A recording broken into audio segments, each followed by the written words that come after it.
네, 지금부터는 시장을 뜨겁게 달구고 있는 핫 이슈 종목과 섹터를 심층 분석해보는 브랜베어 시그널 시작하겠습니다. 오늘도 글로벌 시장의 다양한 이슈와 함께 발빠른 분석, 전망 등 투자 전략 전해드릴 텐데요. 오늘은 이동근 퍼스트 프라임 리서치 대표와 함께하겠습니다. 어서 오십시오. 네, 안녕하십니까. 예, 안녕하십니까. 본격적인 이야기에 앞서서 저희가 5가지의 시그널 오늘 준비했는데요. 먼저 첫 번째 시그널부터 확인해 보시겠습니다. 첫 번째 시그널 오픈해 보겠습니다. 첫 번째 시그널입니다. 트럼프 전쟁 매우 곧 끝날 것. 우리 시간으로 오늘 오전이었습니다. 트럼프 대통령이 공화당 행사에서 기자회견을 통해서 전쟁이 곧 끝날 것이다라고 발언을 하면서 치솟던 유가 역시 급락을 하기도 했고 여러 가지 시장에 안정화된 움직임을 가져왔는데 물론 조금 전에 또다시 속보 들어오면서 헤그세스 국방장관이 오늘이 이제 이란에게 굉장히 중대한 날이 될 것이다 라고 속보까지 전해졌습니다. 이 흐름들에 대해서 살펴볼 텐데 먼저 오늘 오전 트럼프 대통령이 이러한 발언을 한 이유에 대해서 짚어볼까요? 결국 이제 출구 전략이 시작이라는 생각이 들어요. 무슨 얘기냐면 결국은 이제 지금 트럼프 대통령은 2가지의 중요한 이벤트를 앞두고 있습니다. 일단 중국 방문이 3월 31일부터 4월 1일까지 예정이 돼 있고요. 뭐 이제 중간 선거가 사실 뭐 아직까지 시간은 좀 있지만은 이제 이미 지금 예비 선거 단계에 들어가야 되기 때문에 사실은 이미 시작이 됐다고 볼 수도 있어요. 이렇게 이제 2가지의 중요한 이벤트를 앞두고 있기 때문에 사실은 이 전쟁 국면을 길게 끌고 가기는 힘듭니다. 트럼프 대통령 입장에서도 사실 이것이 굉장히 좀 부정적으로 지금 작용한 측면이 있습니다. 그렇기 때문에 이런 것들이 어떻게 보면은 지금 트럼프 대통령의 이런 발언에 가장 좀 어떤 기반이 되는 것이 아닌가라는 생각이 들고요. 사실 뭐 지금 미국과 이란 간의 지금 뭐 전쟁 양상을 보면은 이미 그 전력의 비대칭이라는 측면에서는 확실하게 우리가 확인이 되고 있는 거죠. 오늘 뭐 헤그세스 국방장관의 얘기도 결국 오늘 이제 가장 대규모의 이제 그 공격을 할 것이다는 얘기를 했는데 사실 이것이 어떻게 보면 지금 이란을 가장 크게 압박을 하는 또 하나의 또 이제 전략이 아닌가라는 생각이 들어요. 그러니까 이란은 지금 사실은 내심 장기전으로 끌고 가겠다라는 그런 속내를 가지고 있는데 아예 그러기 이전에 뭐 중요한 공격들을 통해서 이란의 어떤 이런 저항 의지를 꺾겠다라는 이제 그러한 의도가 아닌가라는 생각이 들고요. 결국 뭐 전 그런 생각이 듭니다. 트럼프 대통령이 전쟁을 시작했기 때문에 전쟁을 끝내는 것도 트럼프 대통령이 될 것 같아요. 전 그러니까 뭔가 이런 출구 전략이라는 것이 단순히 뭐 전쟁이 끝나서 끝난 게 아니고 자, 오늘부터 이제는 더 이상 전쟁을 안 하겠다라는 그런 의지가 어떻게 보면 향후에 발표가 되면서 이 전쟁이 어떻게 보면은 이제 그 종전의 국면으로 갈 수도 있다는 생각이 들거든요. 예. 그렇기 때문에 지금 제 생각은 일단은 이렇게 뭔가 어떤 뭐 확실한 마무리보다는 이런 식으로 이제 이란의 저항 의지를 일단 꺾어 놓고서 그리고 나서 이제 뭔가 향후에 좀 이제 대화 국면으로 나가는 이러한 쪽의 어떤 방향이 좀 진행이 되지 않겠는가 그런 말씀을 좀 드릴 수가 있을 것 같습니다. 중간 선거 등을 의식하고 있는 트럼프 대통령이 어쨌든 빠르게 좀 전쟁을 종식하고 싶은 마음이 있고 그로 인한 출구 전략들을 찾고 있는데 사실 트럼프 대통령이 전쟁을 좀 빨리 끝낼 수 있다라는 발언 때문에 유가가 급락하기도 했고 장 전체가 영향을 받으면서 상승세를 타기도 했습니다. 그런데 조금 전 나온 언급해 주신 헤그세스 국방장관이 오늘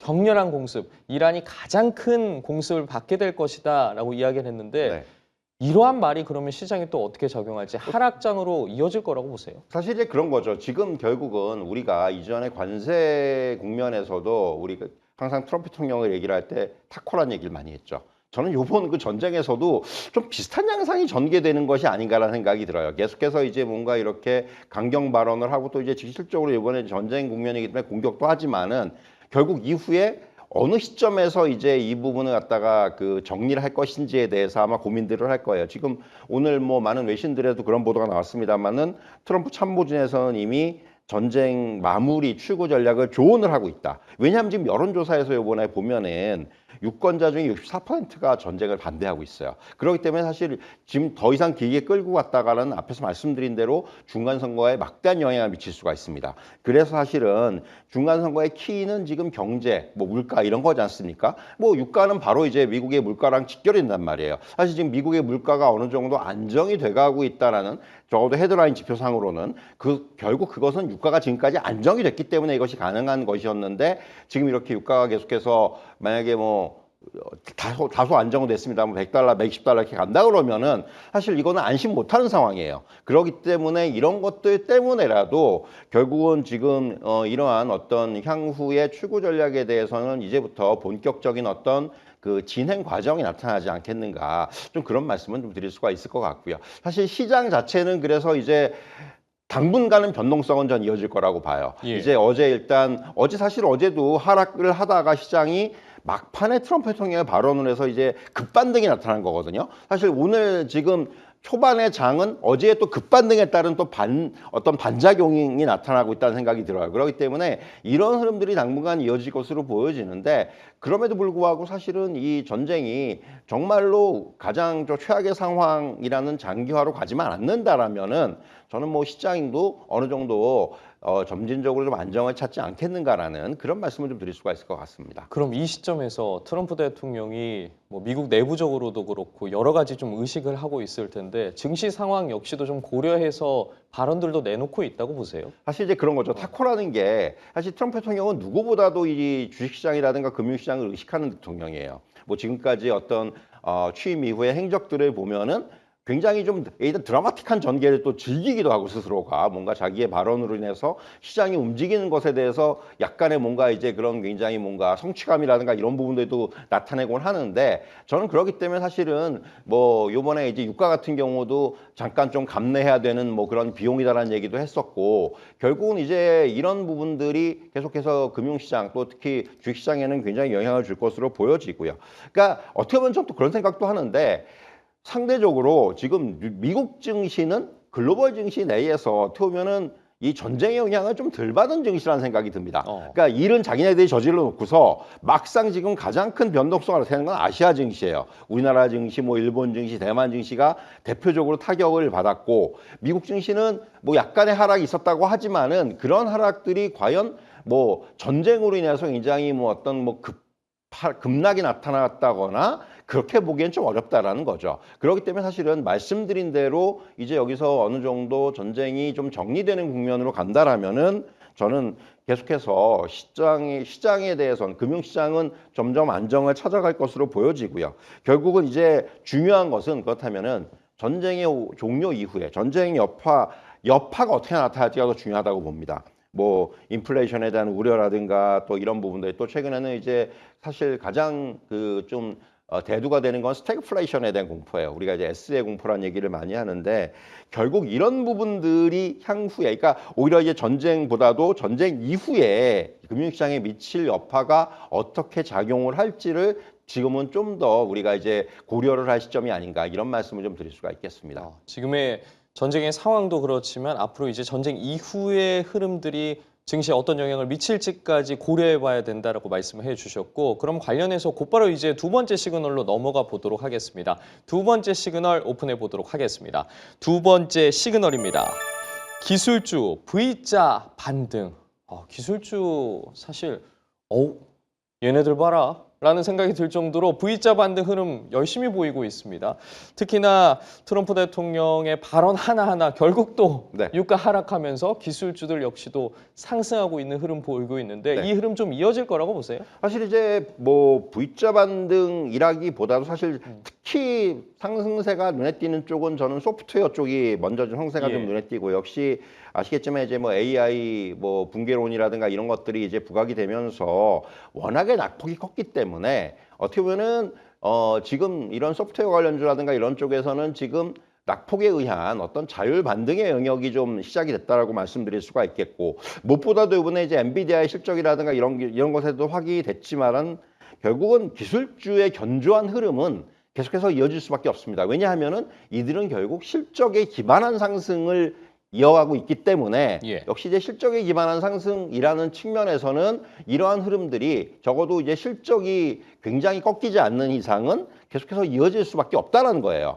뭐 엔비디아도 그렇고 이번에 뭐 브로드컴이라든가 이런 쪽의 실적을 보면은 여전히 실적이 좋은 것들을 나타낼 수가 있겠고, 또 하나는 기술주들이 상대적으로 오히려 올해 들어서면서 사실 올해 굉장히 흐름 자체가 굉장히 지지부진했어요. 그러다 보니까 오히려 뉴욕 증시 내에서 지금 상대적으로 이제는 기술주가 좀 저평가된 것이 아니야라는 얘기들을 애널리스트가 많이 한다는 거죠. 대표적으로 이제 뭐 엔비디아도 그렇고, 엔비디아도 지금 보면은 박스권의 거의 하단에서 움직이고 있거든요. 여기에다가 뭐 아마존이라든가 메타라든가 알파벳 같은 종목들도 지금 사실은 적정 가치에서 디스카운트가 돼 있다라는 이런 이제 지금 전망이라든가 보고서들이 최근에 많이 등장을 하고 있다라는 거예요. 그런 부분들을 감안했을 때 충분히 지금 기술주들은 여기서 이제는 조금 올라올 수 있는 영역 그리고 이제 어떤 위치가 된 것이 아닌가 좀 이런 말씀을 좀 드릴 수가 있을 것 같습니다. 하단 박스권에 머물러 있는 기술주들이 상당하다. 이제 좀 올라갈 때가 되지 않겠나라는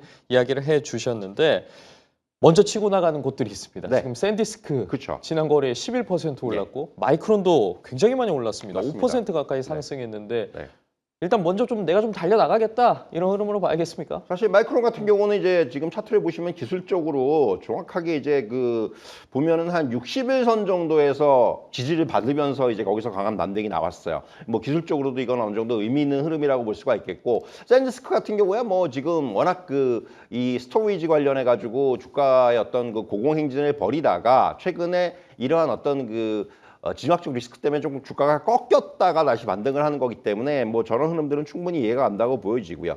제가 이제 왜 이런 말씀 드리냐면은 결국은 지금 그 반도체 업종 같은 경우는 슈퍼사이클이 진행을 하고 있다는 얘기예요, 여전히. AI 투자는 여전히 지속이 되고 있고, 그리고 반도체 내에서의 어떤 칩의 그 수급 불균형이 이어지고 있는 상황이기 때문에 업황 자체가 지금 흠잡을 데가 없어요. 뭐 그런 상황에서 사실은 뭔가 이렇게 외부적인 충격으로 인해서 주가가 빠진다? 이것은 어떻게 보면은 굉장히 또 이제 그 미보유자 입장에서는 접근하기 좋은 가격이 될 수도 있는 거고요. 그렇기 때문에 그런 맥락에서 우리가 좀 받아들일 필요가 있을 것 같고요. 사실은 지금 시장에서 우려하고 있는 거는 앞에서 말씀드린 스태그플레이션에 대한 공포인데, 지금 보면은 미국의 경기 침체 확률을 최근에 이제 데이터를 보면은 이게 한 34% 정도의 기록을 하고 있습니다. 올해.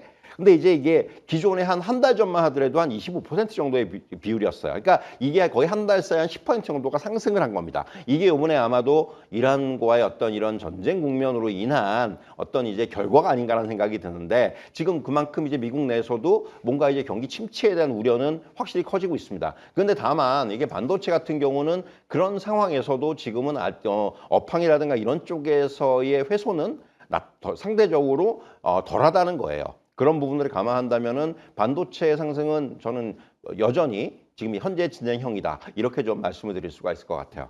경기 침체에 대한 우려는 커지고 있지만 특히나 반도체주 같은 경우에는 그 부분에 있어서는 훼손은 좀 덜하기 때문에 방어도 가능하고 오히려 상승할 수 있는 흐름까지 기대해 볼 수 있겠다라고 짚어주셨습니다. 그러면 M7 등 빅테크 기업들의 흐름은 좀 어떻게 보고 계세요? 사실 앞서도 말씀드렸지만은 뭐 저는 지금 뭐 알파벳이라든가 뭐 메타라든가 이런 종목들, 아마존이라든가 지금 사실은 어떻게 보면 이제는 약간 좀 저평가의 영역이라는 생각이 들어요. 지금 뭐 차트를 보더라도 저는 뭐 지금 예를 들면은 아마존 같은 경우도 예. 잠깐 차트를 보시면은 아마존이 어떻게 아마존이 지금 흐르고 있는지 그 2월 달에 그 2월 중순에 한 차례 급락이 나왔을 때 여기서의 지금 주가가 물론 거기선 좀 회복이 됐지만은 그 이전에 어떻게 보면은 우리가 기록했던 그 주가의 흐름에서는 지금 굉장히 내려가 있는 상황이에요. 지금 차트를 보시면은. 그렇기 때문에 결국 지금 이러한 이전의 추세를 회복하는 데까지도 아직까지 룸은 많이 남아 있어요. 이것이 어떤 뭐 상승으로 접어드는 것이 아니고 이전의 추세의 회복까지도 룸이 남아 있기 때문에, 그러면 지금의 자리는 충분히 어떻게 보면 그 매수의 어떤 관점에 접근해도 되는 것이 아닌가라는 생각이 들고요. 앞서 제가 이제 엔비디아를 말씀드렸는데, 엔비디아도 지금 차트를 다시 보시면은 지금 박스권의 하단이에요. 170달러 정도가 박스권의 계속해서 이제 그 하단의 기록을 하고 있는데 지금 주가가 180달러 초반이라는 거죠. 그러니까 결국 그렇기 때문에 엔비디아는 이제 200달러, 지금 170달러에서 한 200달러 정도의 어떤 박스권에서 움직이고 있는데, 그런 것을 기준으로 봤을 때는 박스권 상단까지만 가더라도 지금보다 한 10% 이상의 룸이 있다는 얘기예요. 결국 그런 관점에서 보면은 지금 이렇게 M7, 그러니까 우리가 얘기하는 빅테크들은 충분히 지금 자리에서는 우리가 상승의 여지를 가지고 있다라고 좀 평가할 수 있는 그런 상황이 아닌가, 이렇게 좀 정리를 해드리겠습니다. 예, 반도체 등 빅테크 기업들 계속해서 상승할 수 있는 여력이 남아있다라고 짚어주셨습니다. 자, 그럼 이번엔 곧바로 세 번째 시그널로 넘어가 보도록 하겠습니다. 세 번째 시그널 확인해 보시죠. 세 번째 시그널, 고민 깊어지는 연준, 인하냐, 동결이냐. 사실 이 주제를 저희 지난주에서 계속 이야기를 나눴던 부분인데 딜레마에 빠졌다고 보십니까? 아니면 연준은 이미 결정을 했다고 보십니까? 지금 딜레마죠. 왜냐하면은 왜 제가 이런 말씀드리냐면 이번에 2월 고용 지표가 쇼크가 나왔어요. 근데 저는 사실 2월 고용 지표 자체만 놓고 보는 게 아니고 제가 더 충격을 받은 거는 작년 연간 그 고용 통계가 굉장히 크게 하향 조정이 됐죠. 원래 이게 작년에 1년 연간 더했을 때 89만 8천 명 비농업부문 고용자 수입니다.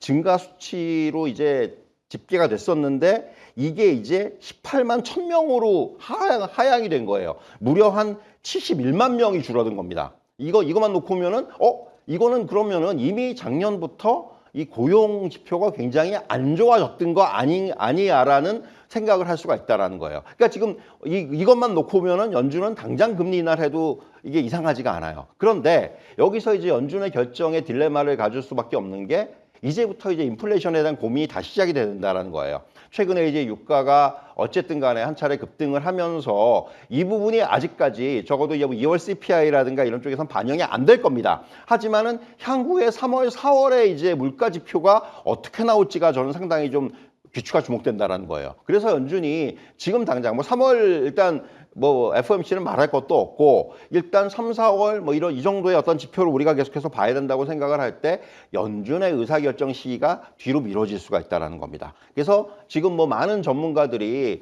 상반기에는 연준의 금리 인하가 좀 어렵지 않겠는가. 근데 이제 물론 여기에는 변수가 있어요. 만약에 3월 고용지표, 4월 고용지표가 정말 계속해서 쇼크 수준이 나온다. 더 이상 방어해서 안 되겠다는 지표가 나온다면은 연준의 의사결정이 좀 달라질 수가 있습니다. 그렇다고 하더라도 빨라야 한 6월 정도에야 아마도 연준의 그 금리 결정이 좀 변화가 나타나지 않겠는가라는 저는 생각을 하고 있기 때문에 일단 지금 당장은 연준이 금리에 대한 어떤 방향을 얘기하기는 조금 힘든 상황이 아닌가 좀 그런 말씀을 좀 드릴 수가 있을 것 같습니다. 네, 특히나 3, 4월 지표가 어떻게 나올지에 대해서 좀 지켜봐야 한다고 말씀을 해주셨는데 그럼 이렇게 변동성이 큰 상황에서 투자 전략은 어떻게 가져가야 하나요?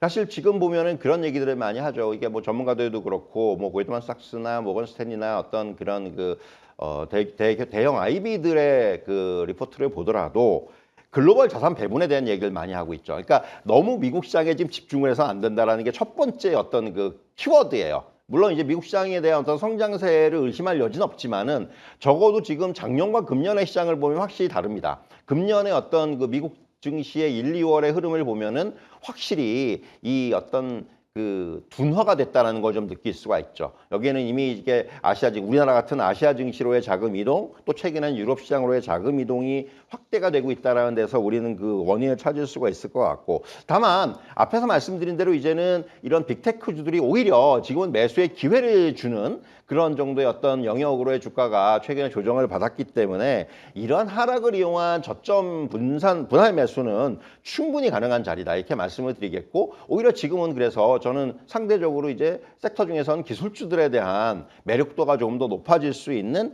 그런 자리다 이런 말씀을 좀 드릴 수가 있을 것 같습니다. 자산 시장에서의 배분이 필요한 시점이고 그리고 더 나아가서는 현재 저점에 있는 부분들에 대해서 분할 매수가 가능하며 특히나 기술주들 조금 눈여겨보면 좋겠다라는 말씀까지 해주셨습니다.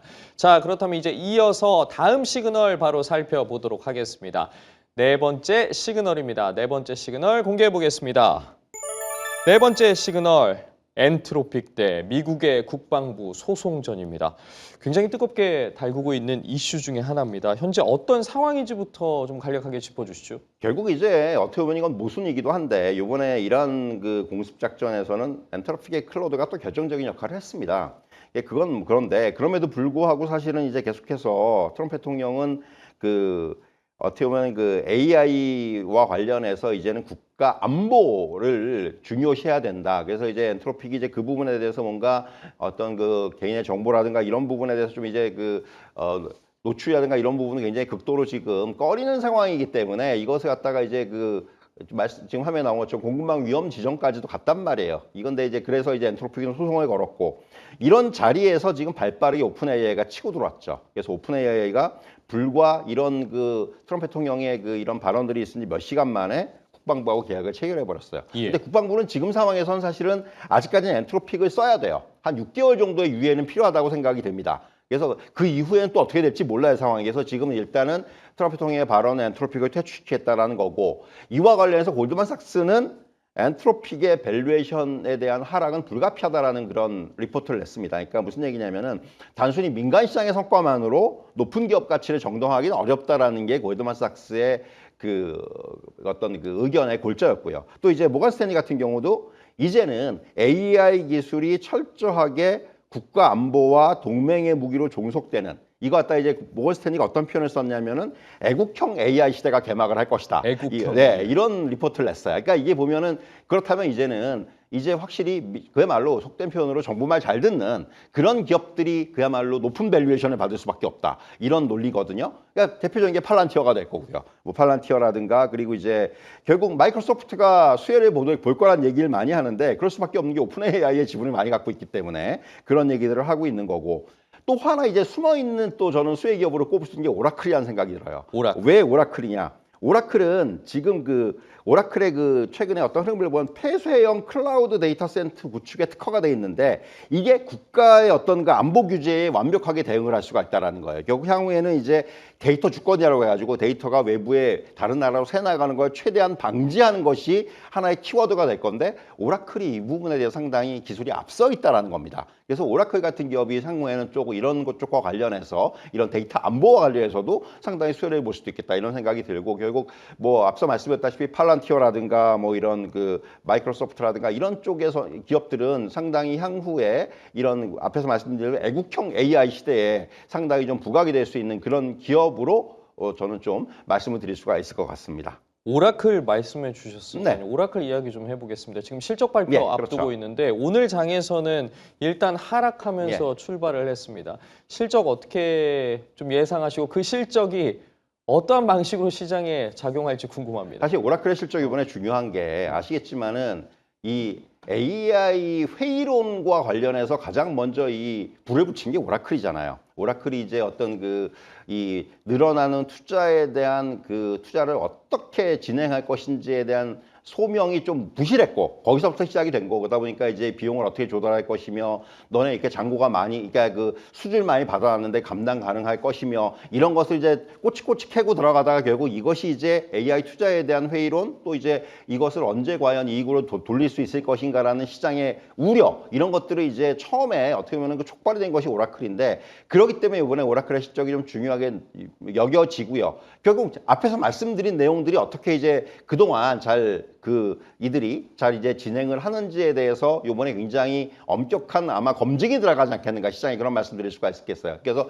AI 데이터 센터의 투자라든가 이런 부분들이 어떻게 진행이 되고 있으며 또 이제 향후에 그렇다면 이런 부분들이 어떻게 이익으로 이제 전환이 될 것이며 이런 부분에 대해서 아마 이번 실적을 두고 아마 시장에서 이런 부분들을 아마 분석을 할 것이고요. 일단 지금 뭐 예상 이익이라든가 이런 부분들은 굉장히 높은 성장세를 나타낼 것으로 보여집니다. 그런 부분 그러니까 표면적으로 이제 헤드라인이 굉장히 좋을 것으로 보여지는데 다만 말씀드렸다시피 결국 중요한 것은 이런 헤드라인이 아니고 거기 안에 들어가 있는 특히 이번에 이제 시장에서 주의 깊게 볼 것은 비용에 대한 문제예요. 비용 조달을 어떻게 해갈 것이며 너네가 어떻게 감당을 해낼 능력이 있을 것이며 그리고 또 하나 이제 지난 분기 실적에서 문제가 됐던 게 현금 흐름입니다. 그 현금 흐름이 마이너스까지 나왔기 때문에 결국 이런 부분들을 어떻게 지금 이제 다시 이제 복구를 했을지 또는 이제 이런 우려를 완화를 시켰을지 이 부분에 대해서 이번에 굉장히 좀 면밀하게 시장에서 이번 실적을 좀 뜯어보지 않겠는가라는 생각이 듭니다. 그래서 일단 뭐 지금 오라클의 최근 주가를 보면은 실적 발표를 앞두고 조금 이제 옆으로 횡보를 하는 모습이 나오고 있습니다. 그러니까 지금 지난 실적 발표에 계속 하락을 했기 때문에 지금 주가만 놓고 보면은 상당히 많이 빠져 있는 상태예요. 예. 결국 이제 이번 실적이 갈림길이죠. 여기서 이제 정말 시장의 기대를 충족시키면 다시 반등을 할 것인지 아니면 결국 다시 또 이제 가라앉을지는 이번 실적 자체도 중요하지만 그 실적에 대한 시장의 해석이 어느 때보다도 중요해졌다 이런 말씀을 드리도록 하겠습니다. 내일 이 시간에 오라클과 관련해서 어떤 이야기 나누고 있을지 굉장히 궁금해지는 순간인데 엔트로픽이 이 공급망 위험 기업으로 지정이 된 부분 이야기했고 그에 따른 수혜 기업으로 뭐 오픈 AI, 마이크로소프트 호재로 작용할 것이다 라고 하면서 오라클까지 저희가 짚어봤습니다. 맞습니다. 저는 다시 돌아와서 네. 사실 좀 의아하다라고 생각했던 부분이 공급망 위험 기업 같은 경우에는 미국이 보통은 이제 중국 기업들 대상으로 그렇죠. 지정을 해왔었는데 적대 세력, 우리 국가에 우리 기업들의 문제가 되는 기업들 지정했는데 이렇게 엔트로픽 지정하면서 오히려 여러 가지 수혜주들 받고 있는데 언급한 오픈 AI, 마이크로소프트 네. 제외하고 네. 그렇다면 또다시 영향을 받는 주식들이 있겠습니까? 사실 이제 이거는 제가 보기에는 엔트로픽을 이렇게 공급망 위험 기업으로 적용했다는 거는 그만큼 트럼프 행정부가 기업에 대한 그 어떻게 보면은 이제 우리가 얘기하는 간섭이라고도 할 수 있고 이 부분을 향후에도 확대하겠다는 하나의 그런 의도가 아닌가라는 생각이 들어요. 그러니까 앞에서 말씀드렸다시피 국가의 안보가 무조건 최우선이다. 그러니까 뭐 애국형이라는 표현을 자꾸 쓰는데 그 애국주의라는 부분이 지금 트럼프 행정부가 굉장히 내세우고 있는 부분이기 때문에 국가의 이익과 배치되는 그런 쪽에서의 어떤 기업들은 향후에도 계속해서 이러한 어떤 간섭과 통제가 나타날 수가 있다라는 부분. 이것의 하나의 경고형, 그러니까 우리가 그런 얘기 많이 하죠. 시범 케이스라는 얘기를 많이 하는데 저는 엔트로픽이 이번에 하나의 시범 케이스가 될 수가 있다고 봐요. 그렇기 때문에 결국은 엔트로픽이 물론 이제 소송을 걸어서 했지만은 결국 그래서 이제 고드만삭스의 보고서처럼 밸류에이션의 하락은 불가피해요. 그러니까 정부 사이드 쪽에서의 어떤 수주가 없다면은 민간 쪽에서 그것 갖다 이제 커버를 해야 되는데 그 부분이 어떻게 향후에 진행이 될지를 우리가 계속해서 좀 봐야 되지 않겠는가 이런 말씀을 좀 드리도록 하겠습니다. 알겠습니다. 자, 이제 마지막 시그널로 넘어가 보도록 하겠습니다. 마지막 시그널 공개해 보도록 하겠습니다. 마지막 시그널입니다. 적과의 동침, 힘센 허즈 폭등.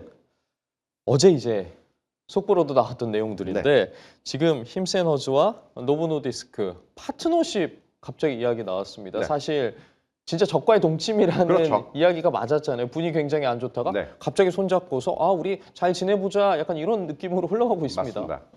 사실 노보디스크 입장에서는 이건 좀 최선의 수라고 봐요. 왜냐하면은 힘세너스를 압박해가지고 소송 이겨가지고 뭐 비만 치료제 시장에서 퇴출시키고 매상금 받고 뭐 과징금 물리고 이것도 좋은데 자 그런데 지금 사실은 노보디스크는 미국 시장에서 약간 열세입니다. 물론 이제 그 우리가 얘기한 경구용 위고비를 선점을 하면서 여기서 뭔가 좀 이제 하려고 그러는데 지금 일라일리는 지금 다 따라왔어요. 이제 FDA 승인만 받으면 바로 출시할 거예요. 그러면 사실 일라일리가 어떻게 보면 더 뛰어난 지금 약효를 가지고 있다고 이미 임상에서 나온 상황에서 노보디스크가 지금 굉장히 또 수세에 몰릴 수가 있기 때문에 지금 이러한 상황에서 차라리 힘세너스하고 제휴를 해서 그러니까 점유율을 좀 회복을 해보겠다는 전략이에요, 이거는. 그러니까 힘세너스는 지금 그 85%의 높은 구독 기반을 계속 유지하고 있습니다. 그러니까 비만 치료제 시장에서 밀리고 있는 노보디스크 같은 경우는 합의를 통해서 이런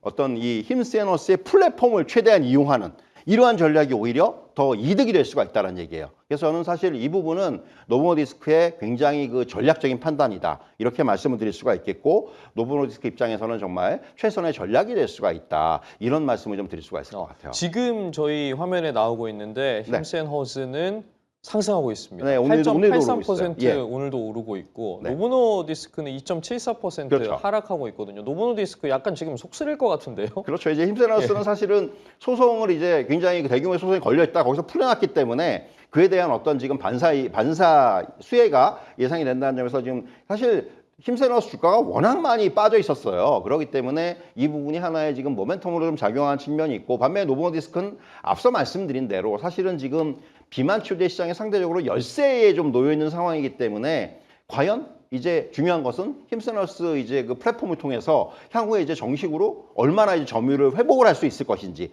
이 부분을 좀 확인해야 되는 그런 절차가 남아 있죠. 그렇기 때문에 사실은 상대적으로 지금은 힘세너스의 주가가 조금 더 강하게 그렇게 작용하는 것이 아닌가 좀 이런 말씀을 좀 드릴 수가 있을 것 같습니다. 그렇다면 노보노디스크도 단기적으로 봤을 때 어느 정도 힘센 허스 정도까지는 아니더라도 네. 조금은 상승할 수 있는 여력 계속 남아있다고 사실 지금 저는 노보노디스크의 주가는 사실 좀 많이 저평가라는 생각은 들어요. 아무리 뭐 그 지금 비만추의 시장에 상대적으로 일랄릴리보다 좀 열세에 놓여 있다고 하더라도 그 전체적인 규모를 봤을 때 그 정도의 점유율을 계속해서 유지를 한다라면은 뭐 노보노디스크의 주가도 충분히 여기서 상승은 가능하다고 보여지고요. 결국은 이제 1, 2위 싸움 자체가 아니고 전체적인 시장의 규모가 커진다는 측면에 조금 더 이제 주목을 해야 되는 저는 이제 그런 뭐 말씀을 드릴 수가 있기 때문에 충분히 이제 기회는 될 수가 있어요. 지금 뭐 이제 주가는 어느 정도 지금 노멀디스크 차트를 보시면은 지금 거의 뭐 고점 대비해서 이미 반토막이 나 있는 상황이기 때문에 그런 부분들 감안한다면은 주가는 지금 거의 바닥권에 있는 건 맞다. 이게